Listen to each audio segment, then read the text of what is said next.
Et Moi, qu'est-ce je que suis pas tu dans penses ce de la délire. télé-réalité aujourd'hui? La télé-réalité aujourd'hui est dégueulasse. C'est, pour parler vulgairement, c'est un nid à merde, un nid à pute. Personne ne se respecte, c'est dégueulasse. Je comprends pas comment les gens à l'heure actuelle peuvent aimer regarder ça en fait, parce que ça prône pas du tout les valeurs de notre société, ça prône rien du tout, on peut pas s'identifier à qui que ce soit. Et puis de voir ces jeunes aujourd'hui qui n'ont comme seul objectif dans leur vie de vouloir faire de la télé-réalité, mais où on va en fait? Parce que la valeur de la femme là-dedans, elle est où? La valeur de la famille là-dedans, elle est où? Le respect, il est où? Non, je trouve ça dégueulasse. T'as du mal à te retrouver dans la télé-réalité d'aujourd'hui? J'ai beaucoup de mal à me retrouver dans la télé-réalité d'aujourd'hui.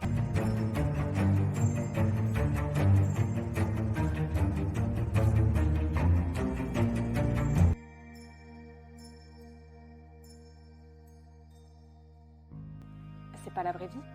Enfin, c'est peut-être la vraie vie de certaines filles qui ne se respectent plus et je trouve ça bien dommage. Au final, il n'y a plus de valeur, ça veut dire, dans notre société. Ça veut dire quoi? Ça veut dire que les nénettes de 17 ans, dans la vie de tous les jours, elles font pareil que ces filles de télé-réalité? Ça veut dire qu'elles collectionnent les gars, qu'elles passent de un à l'autre, qu'elles se baladent à poil? Si t'avais des enfants, tu les laisserais regarder? Si j'avais des enfants, je les laisserais pas regarder. Faut le dire, faut appeler un chat un chat. Je trouve ça abusé puisque c'est des personnalités maintenant qui marchent le plus, qui sont le plus appelées pour d'autres émissions. C'est-à-dire, qu'est-ce que tu veux dire? Je trouve que la plupart des nanas qui font ce métier-là, qui Quel continuent métier? ou qui ont été escortes ou qui ont été prostituées, Qu'ils le sont peut-être encore et ou qui le pas? sont sûrement peut-être encore, je ne sais pas, donc je ne m'avancerai pas là-dessus. Mais je trouve que c'est elles qu'on idolâtre presque. Enfin, c'est les plus suivies, c'est les plus entendues, c'est les plus appelées par les productions. Et je trouve ça pas normal, quoi. Vraiment, ça me choque, moi, ça me chagrine en fait. C'est pour ça que je préfère ne pas faire le buzz. Et vraiment, c'est tout à mon honneur que d'avoir un passé sulfureux comme ça et d'être suivi par des millions de jeunes, tu vois, qui ont l'âge de ma petite sœur. Et finalement, de ne pas assumer en plus et d'essayer de me donner une image. Ces jeunes femmes-là, tu les vois encore en télé, là, au Oui, moment où on parle? Je les vois encore en télé, je trouve ça c'est atroce. Mais il y a eu tellement de preuves en plus qui sont sorties pour la plupart, grâce à un jeune blogueur là. Et voilà, et puis on en parle quelques jours et plus rien. Enfin, si, c'est grave en fait. C'est grave, c'est des filles qui sont censées représenter. Elles représentent rien, mais elles sont suivies en tout cas. Et la perte d'autonomie, la perte de liberté. Et ça, c'est vraiment étrange, quoi. Et alors, tu arrives dans cette maison, c'est quoi les premières impressions que tu as? Est-ce que tu es émerveillé ou est-ce que d'un seul coup, tu sens un peu quelque chose qui se referme sur toi? Et ben en fait, c'est exactement un mélange des deux. C'est un mélange des deux dans le sens où on arrive et c'est incroyable d'être dans la maison des secrets. C'est un truc, tout le monde la voit à la télé, là, t'es dedans, tu vois des caméras partout, des micros partout, donc c'est fou, c'est la folie, c'est un jeu télé, puis tu te dis, on va passer à la télé et tout, donc c'est assez dingue, il y a une excitation, aussi il y a plein de gens qu'on connaît pas. Et en même temps, c'est hyper déstabilisant parce qu'on arrive dans une maison où en fait on s'en rend pas compte tout de suite, mais très vite on comprend que la vie dans la maison est organisée de façon très précise et vraiment de façon à nous conditionner encore plus, et parfois ça fonctionne comme une secte en fait, c'est très étrange, mais on n'a pas le droit d'avoir l'heure, donc on nous retire l'heure, on n'a plus de repères temporels, on ne sait pas quelle heure il est quand on se couche, on ne sait pas quelle heure il est quand on se lève, on ne sait pas combien de temps on a dormi, c'est eux qui nous réveillent avec le compte à rebours pour l'eau chaude, parce que ça aussi on a l'eau chaude rationnée, donc on a une demi-heure d'eau chaude par jour à se partager, on est 18 au début et on a 2 douches collectives, donc dès le départ on est tous ensemble, donc il y a des règles comme ça, on ne fait pas ce qu'on veut, on ne vit pas comme on veut, on nous fait mal manger, on nous retire la possibilité de pouvoir lire, de pouvoir écrire, on n'a pas nos téléphones, on n'a pas le droit d'avoir nos médicaments avec nous, ils nous les retirent et ensuite on nous dit si t'en as besoin, on appellera le médecin, mais sauf qu'après il l'appelle pas. Et donc il y a plein de choses comme ça où on nous dit t'inquiète pas, ça va bien se passer avant le jeu. Et une fois qu'on est dans la maison, il y a plein de choses en fait qui ont été mises en place pour nous mettre dans une situation de dépendance. On nous oblige à nous lever à l'heure que la production a décidé, puisqu'ils lancent le compte à rebours pour l'eau chaude. Si tu te lèves pas, tu te laves à l'eau glacée. C'est quand même un truc de dingue de faire ça à des gens, quoi. Le fait d'être déboussolé, de perdre ses repères, ça agit sur le côté hormonal, sur la santé? Alors ça agit sur tout. Ça agit sur tout et on ne croirait pas que le fait de ne plus avoir l'heure, ça peut avoir un impact comme ça, mais ça te dérègle complètement. En fait, les gens qui prennent 10 kilos en 3 mois, c'est pas anodin. Moi, quand j'ai fait Secret Story, j'ai pris 10 kilos en 3 mois. C'est pas anodin. Ça montre déjà psychologiquement ce qui se passe et sur le physique, du coup, ça joue aussi énormément. Par exemple, quand on est une femme au niveau hormonal, moi, quand je suis sortie de Secret Story, je n'ai pas eu mes règles pendant 1 an. ça a créé un bouleversement tellement fort dans mon corps que j'ai pas eu mes règles pendant 1 an. Et ça m'a choquée parce que je me suis dit, mais qu'est-ce que c'est que cette expérience qui m'a autant laissé des séquelles alors que à la base c'était censé être un truc bien où je pouvais faire passer un message positif et tout. Et après c'est la folie quoi, c'est la folie. Et la production elle était omniprésente et tu racontes notamment des histoires de missions secrètes qui ne sont pas diffusées en tant que telles.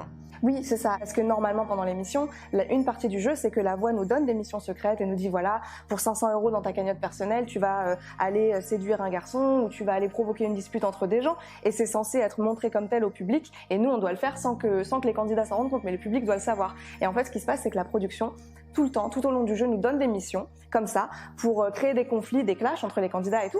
Et sauf qu'ensuite, c'est diffusé comme si c'était notre propre comportement. Ils disent pas qu'on était en mission.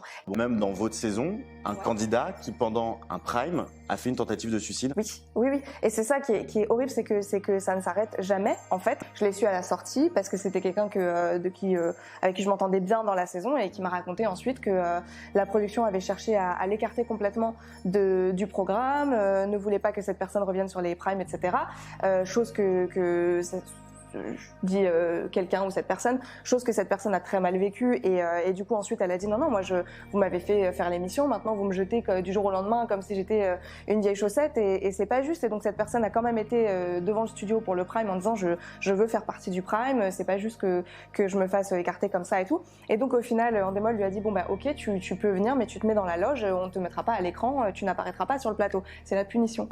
Et donc ensuite cette candidate là ou cette personne était dans les loges avec un plateau repas et elle leur a dit laissez-moi aller sur le plateau sinon je m'ouvre les veines. Elle a commencé à s'ouvrir les poignets avec un couteau et Endemol a réagi en lui disant tu veux nous faire du chantage, et ben vas-y continue, on va te faire aller sur le plateau, on va montrer à tout le monde ce que tu t'es fait, on va tous sortir, regarder comment elle s'est ouvert les veines et tout. Et j'ai trouvé ça d'une froideur et d'un manque d'humanité énorme. Ils nous prennent, ils nous font croire qu'on est géniaux, ils nous font rêver. Et ça, ça repose sur une grande partie de leur stratégie. Et c'est important de le dire parce que je pense que les jeunes aujourd'hui qui regardent de la télé-réalité, qui peut-être rêvent de ça, savent pas ce que c'est réellement. Et derrière, en fait, quand on est candidat, on se fait mettre la pression par des productions qui sont là pour nous exploiter au maximum, pour nous faire craquer. C'est ce qu'ils veulent. Ils veulent des crises de larmes, des crises de nerfs, de la rage, des couples, des gens qui se mettent ensemble et qui rompent. Et c'est tout ce qu'ils veulent. Et pour ça, ils sont prêts vraiment à nous pousser dans nos retranchements. Et c'est pour ça que la vie dans la maison, elle est organisée comme ça.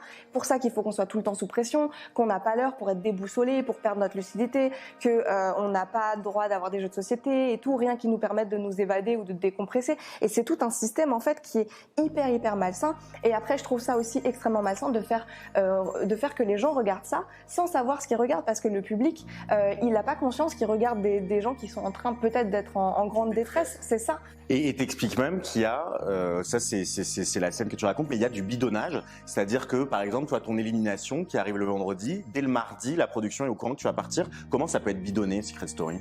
Eh ben, en fait, moi, ce qu'un agent de sécurité m'a expliqué, moi, quand je suis sortie, donc le soir où je me fais éliminer, pendant qu'un agent de sécurité me conduit vers le Prime pour aller sur le plateau avec Benjamin Castaldi, avec les autres candidats et tout, il me dit en fait, on est dégoûté parce que depuis mardi, on sait que c'est toi qui sors et on voulait pas que ce soit toi qui sorte. Et là, je lui dis, mais comment ça, depuis mardi, vous êtes au courant? Parce que moi, on est vendredi, il y a les votes normalement et tout. En plus, c'était la demi-finale, donc gros enjeu, quoi. Et je lui dis, comment ça, depuis mardi, tu sais que c'est moi? Et il me dit, bah ouais, parce qu'en fait, il faut pas le dire. Mais nous, en fait, à partir du moment où les nominations sont faites le mardi, on a une feuille de route avec le nom du candidat qui va sortir, son adresse et des billets de train ou des billets d'avion pour qu'il rentre chez lui s'il n'est pas de Paris. Et il me dit, voilà, et ça, c'est toutes les semaines comme ça, quoi. Donc voilà, en gros, à ce moment-là, je réalise que c'est sens truqué, quoi. Bah ouais, c'est ça. Exactement, que ça peut pas être les votes du public qui décident du candidat sortant. Si déjà le mercredi, vous avez le nom qui sort du candidat qui va sortir et que les votes sont pas finis. Donc ouais, c'est fou. Et ça m'a encore plus dégoûtée parce que jusque-là, c'était hyper dur, mais je me disais au moins c'est le public qui choisit au final. Et en fait, je me rends compte que non, quoi. Je me rends compte que le jeu n'a jamais été juste. Pourquoi toi, t'as décidé de rester et pourquoi t'es pas parti de l'aventure? En fait, il y a plein de raisons qui font qu'on part pas. Déjà, techniquement, il n'y a pas de porte ouverte vers la sortie. Il y a que des portes fermées avec des vigiles derrière. Donc, si on veut partir, il faut demander la permission. On n'a pas de téléphone, etc. Donc, il faut aller au confessionnal. Il faut demander. Là, une fois qu'on est au confessionnal, on nous parle, on nous fait peur. On nous dit voilà que il y a un contrat aussi. Hein, on a un contrat de travail avec la production. Donc, on nous dit que si on part avant, ça va nous coûter de l'argent parce qu'on a signé un contrat, qu'il va falloir qu'on rembourse l'argent qu'on fait perdre à la production en quittant le programme de façon prématurée. Donc déjà tout ça, ça fait hyper peur. Ensuite on nous parle de nos familles, on nous dit mais tu te rends compte de la chance que t'as, tu te rends compte que c'est la chance de ta vie et là tu vas la gâcher pour ça. Tu sais qu'on aurait pu prendre n'importe qui et qu'on t'a choisi toi.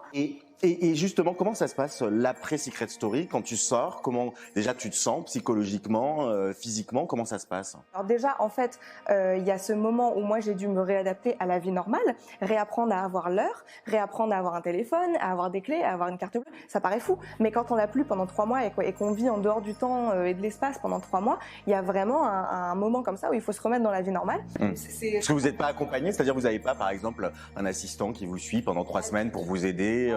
À la seconde où le jeu s'arrête, la production nous laisse complètement livrés à nous-mêmes. Ils ne s'occupent plus de nous, ils n'ont plus besoin de nous une fois que le jeu s'arrête. Marie, elle a été suivie, encadrée parce que c'était la gagnante juste après, mais nous, c'était vraiment, on a fini, on n'a plus besoin de